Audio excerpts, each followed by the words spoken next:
Advice mo para kay Carla as Kuya Jomar? Advice ko, ano lang, yun lang, sanayin niya lang ng umiti palagi. Kasi maganda po si Carla. Mas maganda pa siya lalo kung ngingiti siya lagi. Di ba? Tama. So yun lang naman. Okay. And sa'yo, Kuya Jomar, ano pa tingin mo kailangan mong i-improve sa'yo? Or parang tingin mo na mga madalas tong sinasabi sa'yo or nako-comment sa'yo? Tingin mo ano? Improve. Siguro yung ano ko na lang talaga. Buhok? Buhok. Bakit? Ano ba ang reklamo nila sa buhok mo? Ang tawag yan, buhok tapos yung size. Buhok kasi lagi, alam mo itong magulo kasi. Yan talagang hairstyle mo, di ba? Actually, di ko lang kung hairstyle siya kasi pinapabayan ko lang po. Mahirap po kasi siyang i-manage po mga kalingap. Pero pinapabayan ko na lang.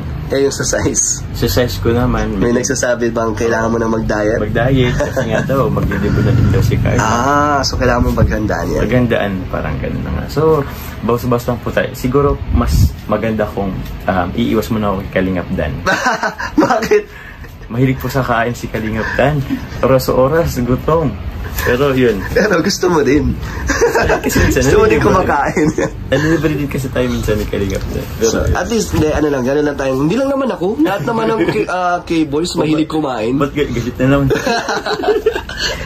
Joke lang po mga Kalingap. And, Kuya Jomar, ano ba ang naging impact sa'yo ng Jomcar sa channel mo? Sobra po mga Kalingap kasi before ako magka-serye, siguro nasa 27,000 subscribers pa lang po yun. Ngayon parang nabaliktad na siya, 72,000 subscribers. Almost 72k na po mga Kalingap. So, grabe ang parang angat ng channel ko. At the same time, yung views. And marami din po nagpabigay ng support po. Monetization, monetary support. Ganito po, mga sapatos. Mga natatanggap mo, no? T-shirts, lahat, yung suot. Oo, so yun po mga Kalingap.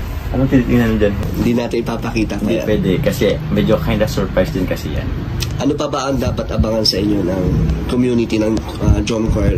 Abangan po. At ng mga supporters ng Kalingap na nanonood sa Jomcar. Ano ba expectations na may ibibigay mo sa kanila? Expectation. Actually, pressure, no? Pressure kasi yung expectation patas ng patas. Tama. Siguro,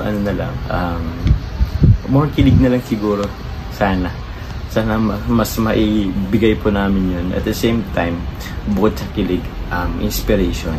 Okay, inspiration sa kanila? Sa kanila. Paano mo ba pinaghahandaan to, Kuya Jomar? Kunyari, may vlog ngayon kay Carla. Nagpapakondisyon ka na ba bago dumating doon? Hinahanda mo na ba yung sarili mo? Yung mga gagawin mo? Paano ba?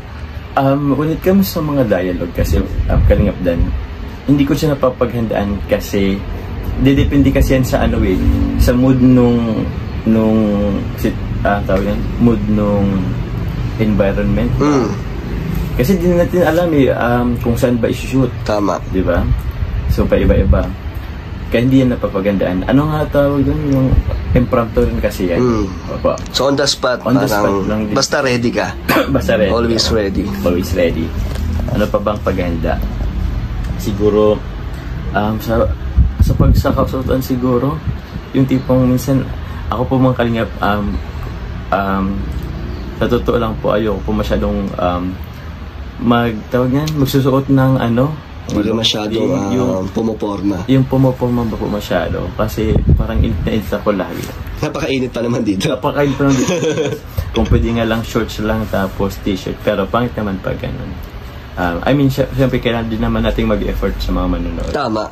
Para presentable. Para presentable naman po. Pero yun. So, ganun ka mag-prepare. Prepare po. So, Kuya Jomar, ano ba ang nararamdaman mo? Kunyari, after ng vlog, di ba? Tapos na yung eksena nyo. Oo. Anong feeling mo? Feeling mo ba maganda yung ginawa mong part na to? Or may kulang pa? Minsan mapapasip ko, okay, parang maganda yung namin, yung pag-shoot. Minsan yun nga, sabi mo, ay, parang kulang, parang nabibitin ako sa ginawa namin. Pero pag gano'n naman, pag nabibitin ako, sabi ko, sige, next time na lang ulit. Next time, i-improve pa natin. Kumbaga, may tipong... Kung ano yung pagkukulang mo? Pagkukulang, dapat maanan yun. Mapunuan. Or kaya kung pwede, lagpasan. Tama. So, yun.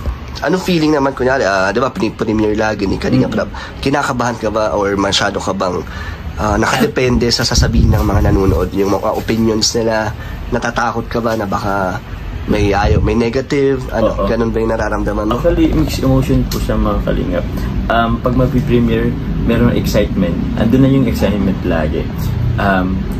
Masaya kasi madami tayong at on the spot nakikita natin yung mga comments and mga positive naman karamihan, pero meron ding parang takot or after ba nitong mag-premiere, isipin ko may nabitawan ba akong salita na pwedeng i-bash sa akin or pwedeng magkaroon ng epekto. Negative effect sa mga manonood. Kasi akala natin kasi minsan may mga sinasabi tayo na okay lang, okay lang, pero sa iba pala naka-offend ka tayo. So masyado din kayong nag-iingat. No? Ang hirap din kasi mag-ingat ng sasabihin mo. Para that's filtered lagi. Opo.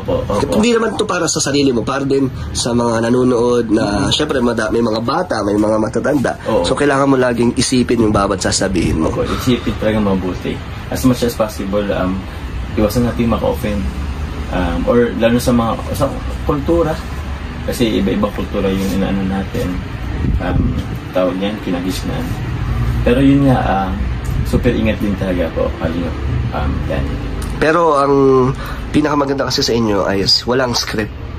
Walang script. Natural din talaga. Siguro isa rin yan sa mga nagustuhan ng mga viewers na wala kayong halong plastikan sa camera. Talagang kung ano kayo, ganun talaga. Ikaw, ganyan ka naman talaga, Kuya Jomar, no? Kung ano yung acting mo sa camera, ganun ka rin as Jomar talaga. As Jomar. As kay Carla, ano ka ba kay Carla? Formal ka ba masyado? Formal kausap kayo? As kuya ka talaga, ganun? Pag kami magkausap na as kuya or pero pag sa kasi, iba na kasi pag sa serye. Iba ba? Yung tipong kailangan mong yun. Siyempre, dagdag ng kilig. Pero hindi, parang natural, almost natural lang din naman. Opo. Ano ba feeling ikaw ang isa sa mga leading man ngayon na inaabangan? Gusto ako kasi hindi ko alam yung ganyang feeling. Parang para sa akin at nakaka-pressure ba to or ano ba ang pakiramdam na madaming humahanga sa inyo? Ano feeling niya? Oo. Tawag yan. Ewan ko, parang ayoko masyadong isipin na leading man. Alam mo yung tipong pero sabi kasi nila, isa ako sa leading man. Ikaw na talaga kasi sino-sino ba niya? Si Edu, si David, sino pa? Si Ruel, di ba? Si Insan Ruel. Kayo ang mga nagpakilig sa mga supporters ng Kalingap. Hanggang ngayon ay nandiyan pa din sila Ruel. Nadagdagan nga si Cedric. Ayun, meron pa si Cedric, di ba? Pero yun. Hindi ka ba nape-pressure na kayo ang mga magkakaliling, hindi ka ba nape-pressure na ay kailangan kong galingan?